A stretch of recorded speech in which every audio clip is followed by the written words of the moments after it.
السلام علیکم معزز سامعین۔ پریشان حال شخص کے لیے آسان مجرب عمل۔ اگر کوئی غم اور پریشانی میں مبتلا ہو یا اس کی مالی حالت بگڑتی جا رہی ہو یا اسے کاروبار میں نقصان ہو رہا ہو تو اسے چاہیے کہ وہ اس آیت کو چلتے پھرتے باکثرت پڑھے۔ آیت سماعت فرمائیے۔ اعوذ باللہ من الشیطان الرجیم، بسم اللہ الرحمن الرحیم۔ الا رحمتا من ربک ان فضلہ کان علیک کبیرا۔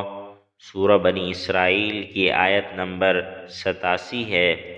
اس آیت کو چلتے پھرتے بکثرت پڑھتے رہیں۔ اگر آپ کاروبار کے اندر نقصان میں جا رہے ہیں یا مالی حالت بگڑتی جا رہی ہے تو آپ اس کی برکت سے انشاءاللہ کچھ ہی دنوں میں محسوس کریں گے کہ آپ کے حالات پہلے سے بہتر ہو رہے ہیں۔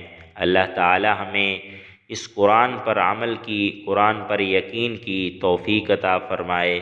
السلام علیکم۔